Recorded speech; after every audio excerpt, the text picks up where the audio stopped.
আরে বাচ্চারা, আমাদের স্কুলে 6টা মার্ডার হয়েছে আর এই ভয়েতে বাচ্চারা সব এক এক করে স্কুল ছেড়ে দিতেছে। আরে তুমি কে? আমি নতুন স্টুডেন্ট সিমরান। হ্যাঁ স্যার, এর জন্য মার্ডার কেস সম্পর্কে কিছু না জানতে পারে। বেটা, এ আমাদের ক্লাসের ক্যাপ্টেন। তোমার যা কিছু লাগবে এর থেকে যোগাযোগ করো। আমি একজন ডিটেকটিভ, এরা যেন তা জানতে না পারে যে আমি ওই খুনিকে ধরতে স্কুলে এসেছি। আরে তোমার নামটা কি বলো না? আরে বলো না, তুমি একটু সময় চুপ থাকতে পারো না? একটু নাম হইতে জিজ্ঞাসা করছি আর রাগ করতেছো। চুপ।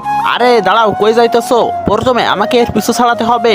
আমি ওয়াশরুমে যাইতেছি, দেখি যদি ওই খুনির ফিঙ্গারপ্রিন্ট পেয়ে যাই। তুমি কিছু খুঁজতেছো নাকি? ও, আমি তো নোট নিতে আইছিলাম। যদি ওই ক্যাপ্টেনের আমার পিছু না ছাড়ে তাহলে আমি ওই খুনিকে কিভাবে খুঁজবো? চলো না, আমি নিয়ে আসলাম। আমাকে মেরো না, আমাকে মেরো না। আরে টায়ার ব্লাস্ট হয়েছে, ভয় পেও না। ওই খুনির জন্য এদের মনে ভয় ঢুকে গেছে। ওই খুনিকে তো আমি ধরেই ছাড়বো। এখন তুমি আমাকে ওই খুনি পর্যন্ত নিয়ে যেতে পারো। এখানে কি করতেছো? এটা কত কিউট, এটাকে আমি নিয়ে যাই। আরে এই সময় কে ফোন করলো? আমি তোমাকে ওই খুনির ছবি পাঠিয়েছি। আরে এর তো চেহারা দেখাই যাইতেছে না। 1 সেকেন্ড, এই তিল তো ওর। তার মানে এই ছবিটিকে ভালো লাগলে লাইক সাবস্ক্রাইব করো।